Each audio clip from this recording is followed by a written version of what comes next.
শ্রীগুরু জয়, রাধে রাধে। আজ আমি শ্রীগুরু সঙ্গের ভক্ত শিষ্য অর্থাৎ আমরা যারা আছি তাদের প্রত্যেকের জন্য দু চারটি কথা বলবো। শ্রীশ্রীমৎ দুর্গাপ্রসন্ন পরমহংসদেবের যারা শিষ্য ভক্ত তারা অত্যন্ত ভদ্র, সভ্য এবং সংস্কার নিয়ে চলে। তাদের মধ্যে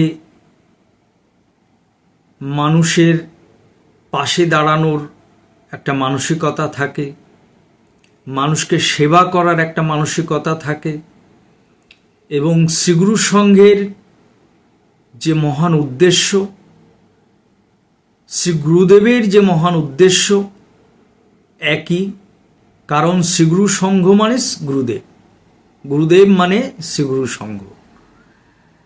তো বর্তমানে কিছু কিছু দাদা দিদি বা গুরু ভাই বোনকে দেখতে পাচ্ছি আপনারা গুরুদেবের বিগ্রহকে এআই দ্বারা তৈরি করছেন এবং কেউ হয়তো গুরুদেবের সামনে হাত জোড় করে প্রণাম করছেন, কেউ পায়ের কাছে বসে প্রণাম করছেন, কেউ কোনো একটা মন্দিরে বসিয়ে দিয়েছেন, কেউ নৌকার মধ্যে বসিয়ে দিচ্ছেন, কেউ গার্ডেনে বসিয়ে দিচ্ছেন। তো বিশেষ করে আমি যে কারণে দু চারটি কথা বলতে চাই সেই কথাগুলি হচ্ছে, গুরুদেব সবার, গুরুদেব কারোর ব্যক্তিগত সম্পত্তি নয়, গুরুদেব কারোর ব্যক্তিগত নয়। গুরুদেবের প্রতি ভালোবাসা, প্রেম, গুরুদেবকে নিয়ে ছবি তোলা যে যার মতো করতে পারেন, এতে কোনো কেউ আপত্তি করতে পারবে না। কিন্তু আমি একটি কথা আপনাদেরকে অনুরোধ করব, গুরুদেবের যে প্রকৃত অরিজিনাল বিগ্রহ সেই বিগ্রহ কেন আপনারা এআই করছেন? অত সুন্দর সুন্দর বিগ্রহ গুরুদেবের, সেই বিগ্রহকে এআই কেন করছেন? এই ছবিগুলো এআই করা মানে তো বিকৃত হচ্ছে। তো অনেকে বলতে পারেন তাতে আপনার কি? আমার কিচ্ছু না। আপনারাও গুরুদেবের শিষ্য ভক্ত, আমিও গুরুদেবের একজন অধম শিষ্য। তো কিছুদিন ধরে দেখতে পাচ্ছি কিছু গুরু ভাই বোন বা দাদা দিদিরা এই ধরনের এআই বিগ্রহ পোস্ট করছেন। তো এবার আমি বলছি, অনেকে হয়তো রাগ করতে পারেন, রাগ করবেন না, আপনার ব্যক্তিগত ব্যাপার।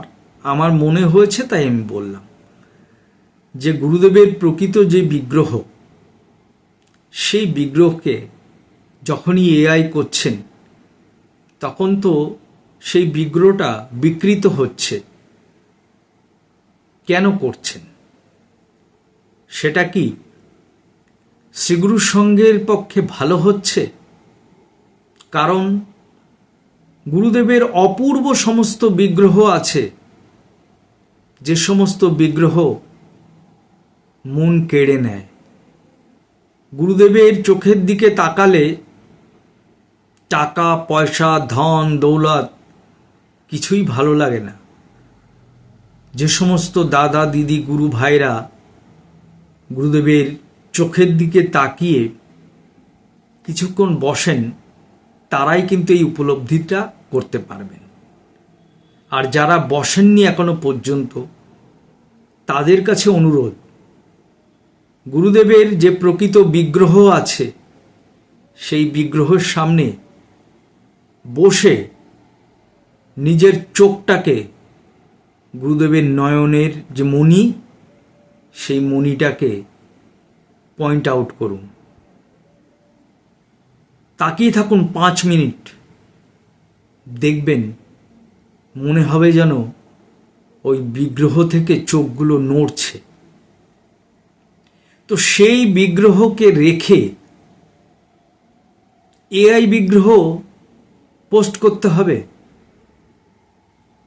তবে বলতে পারেন সেটা কি আপনাকে জিজ্ঞাসা করব? আমায় জিজ্ঞাসা করতে হবে না। এবং আমার কথাগুলো যদি কারোর খারাপ লাগে আমাকে ক্ষমা করবেন। আমি কাউকে উপদেশ দিতে আসিনি, বক্তব্য রাখতেও আসিনি। আমি শুধু আমার খারাপ লাগাটাকে আপনাদের সামনে তুলে ধরছি। তাই আপনারা একটু চিন্তা করে দেখবেন, যারা গুরুদেবের বিগ্রহকে এআই করছেন। তাই আপনাদের কাছে অনুরোধ, যারা এই এআই করছেন একটু যদি চিন্তা ভাবনা করেন। তো আমি কাউকে উপদেশ দিচ্ছি না, আমি শুধু আমার উপলব্ধি, আমার গুরুদেবের প্রতি প্রেম ভালোবাসার জন্যই বলছি। হয়তো আমার চাইতে অনেক বেশি গুরুদেবকে আপনারা বেশি ভালোবাসেন। আমি তো সামান্য একজন গুরুদেবের অধম শিষ্য। গুরুদেব সম্পর্কে বলার মতো যোগ্যতা আমার নেই। আমি কোনো লেখক নই, আমি কোনো সাহিত্যিক নই, আমি কোনো বক্তা নই। আমি একজন অধম ভক্ত, আমি একজন অধম শিষ্য। আমি অন্ধের মতো গুরুদেবকে বিশ্বাস করি, ভালোবাসি।